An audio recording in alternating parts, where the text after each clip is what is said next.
Hello, welcome to MD classes teachment. My name is Mohit Dhawan और आज हम पढ़ेंगे क्लास 9 का chapter number first, number system.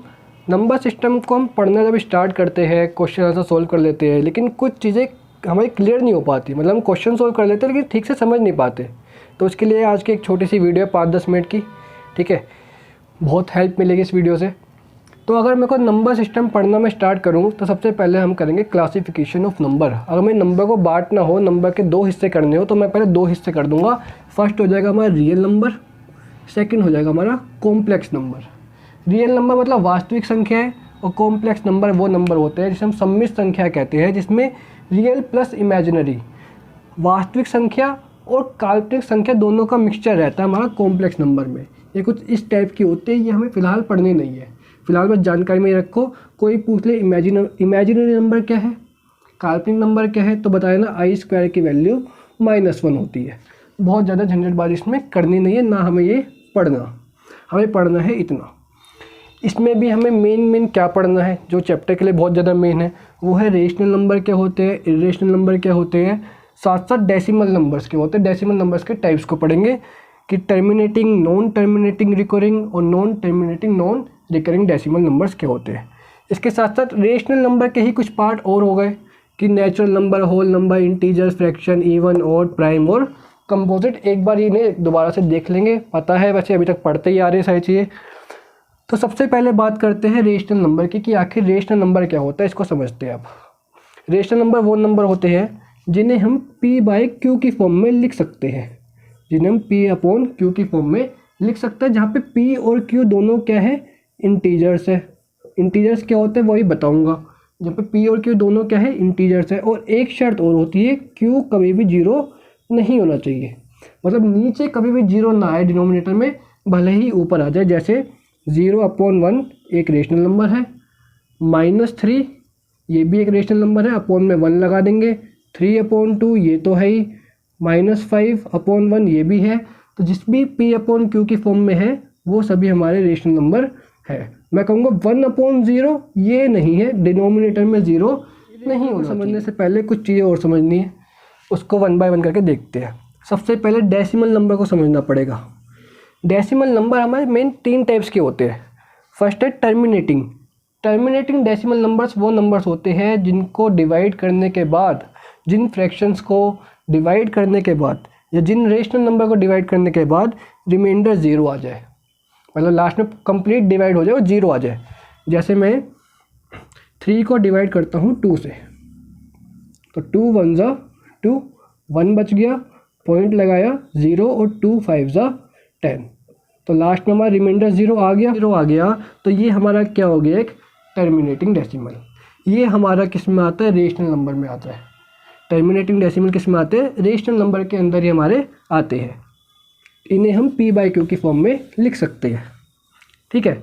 Second है non terminating recurring decimal. Non terminating, terminate नहीं होंगे, है ना, और बार बार आते रहेंगे। जैसे अगर मैं डिवाइड करने बैठूँ, अगर मैं 10 को 3 से डिवाइड करूँगा, अगर मैं 10 को 3 से डिवाइड करता हूँ तो 3 3 ज़ा 9, 1 हमारे बच गए, पॉइंट लगाया 0, फिर 3 3 ज़ा 9, फिर 1 बच गए, पॉइंट लगा हुआ है 0, और फिर 3 3 ज़ा 9। ये तो भाई ऐसे ही चलता रहेगा, कभी रिमाइंडर हमारा 0 आएगा ही नहीं, तो हमारा तो पागल बना देगा। तो उसको भी हम कहते हैं नॉन टर्मिनेटिंग रिकरिंग, मतलब बार बार रिपीट हो रहा है, बार बार रिपीट हो रहा है, एक पैटर्न बना हुआ है, हमें इसमें हमें एक पैटर्न दिख जाएगा। तो इसको हम ऐसे भी लिख सकते हैं 3.3, ये 3 बार बार आ रहा है, तो इस 3 के ऊपर मैंने लगा दिया बार, तो इसको हम 3.3। ये भी हमारा एक रेशनल नंबर के अंदर ही आता है, ठीक है। नॉन टर्मिनेटिंग रिकरिंग डेसिमल भी हमारा एक रेशनल नंबर है। नॉन टर्मिनेटिंग रिकरिंग, टर्मिनेट नहीं होता लेकिन बार बार रिपीट होता है, एक ना एक पैटर्न हमें फॉलो होता है, दिखाई दे जाता है। जैसे आएगा, मान लो हम किसी नंबर को डिवाइड कर रहे हैं, सपोज हमने एक नंबर लिया और हम उसको डिवाइड कर रहे हैं, तो हमारा आ रहा है 2.12 तो ये भी 1 2 बार बार आ जा रहा है, 1 2 1 2 1 2, तो इसको मैं लिख दूंगा 2.12 के ऊपर बार। ये वाला बार बार रिपीट हो रहा है, तो इसको हम ऐसे भी लिख सकते हैं, ठीक है। तो ये तो बात हो गई नॉन टर्मिनेटिंग रिकरिंग के बारे में। अब कुछ नंबर ऐसे होते हैं भाई, उनको डिवाइड कर लो ना तो वो रिपीट होंगे, ना उनमें कोई पैटर्न फॉलो होता हुआ दिखाई देगा, है ना। और रिमाइंडर 0 तो आने का मतलब ही नहीं है, ना तो टर्मिनेट होंगे ना बार बार रिपीट होंगे, तो उन्हें हम कहते हैं नॉन टर्मिनेटिंग नॉन रिकरिंग, कि भाई ना तो तुम कट रहे और ना ही तुम जो है रिपीट हो रहे, अब तुम्हारा क्या करें। तो इन्हीं नंबर्स को हम इर्रेशनल नंबर्स कह देते हैं।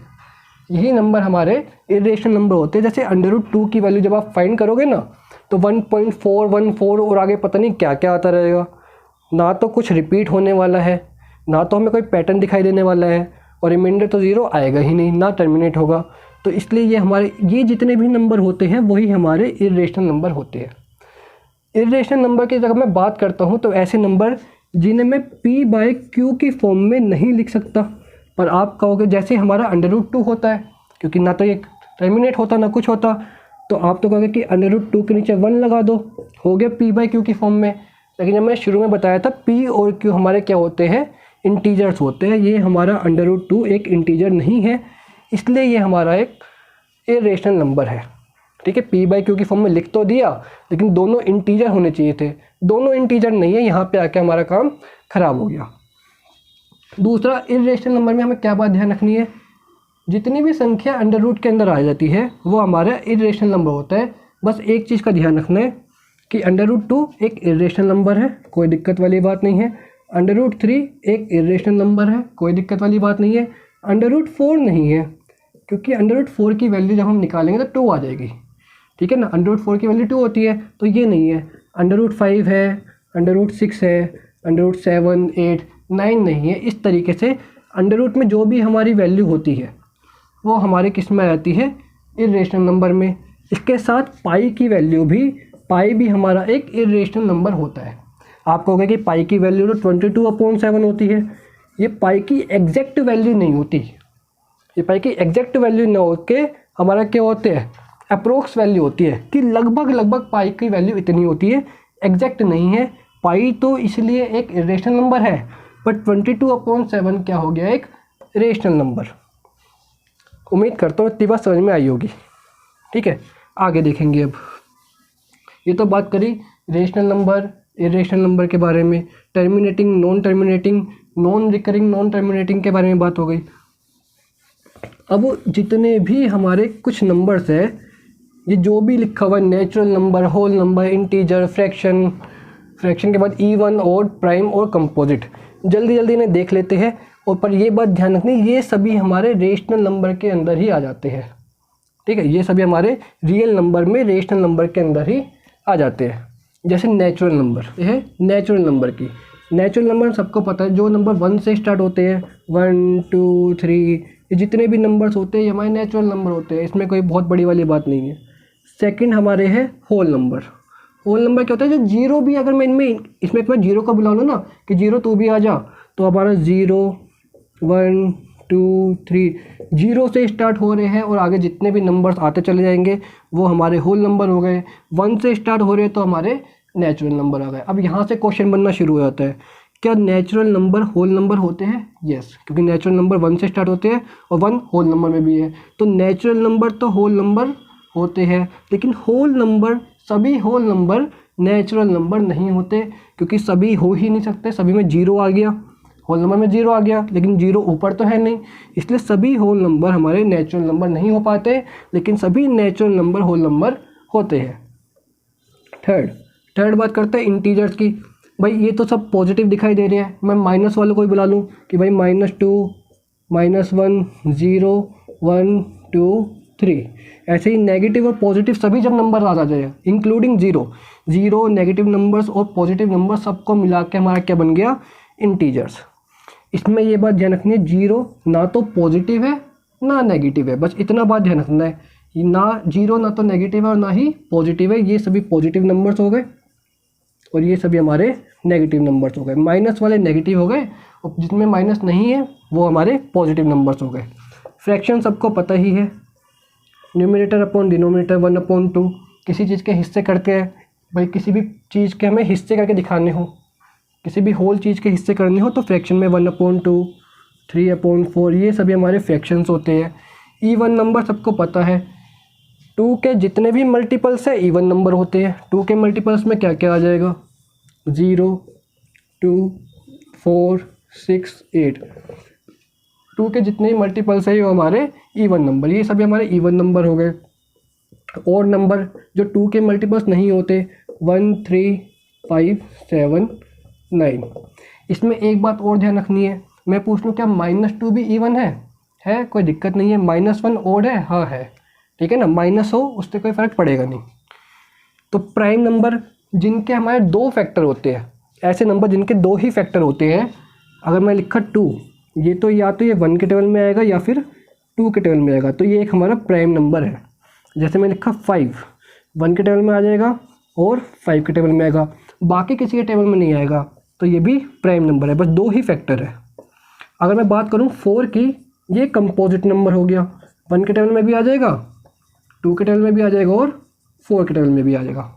जिनके 2 फैक्टर होते हैं वो प्राइम, जिनके 2 से ज़्यादा फैक्टर होते हैं वो हमारे कंपोजिट नंबर होते हैं। और 1 का तो बस एक ही फैक्टर है, 1 तो 1 के टेबल में ही आएगा, तो 1 ना तो प्राइम होता है ना ही कंपोजिट होता है। 1 ना तो प्राइम होता है ना ही कंपोजिट होता है। तो इतनी सारी बातें ध्यान रखनी है। इसमें 1-2 क्वेश्चन और पूछ लेगा। क्या पूछ लेगा? क्या सभी नेचुरल नंबर इंटीजर्स होते हैं? होते हैं भाई, 1, 2, 3 तो इसमें भी आ रहा है, सभी नेचुरल नंबर इंटीजर है, सभी होल नंबर इंटीजर है, लेकिन सभी इंटीजर ना तो होल नंबर है और सभी इंटीजर ना ही नेचुरल नंबर है। ये कुछ बातें थोड़ा ध्यान में रखनी है। आज की वीडियो में इतना ही, चैप्टर स्टार्ट करेंगे बाद में। तो एक बेसिक वीडियो थी, उम्मीद करता हूँ अच्छी लगी होगी। वीडियो अच्छी लगी हो लाइक शेयर कमेंट जरूर करना। Thank you very much for watching the video.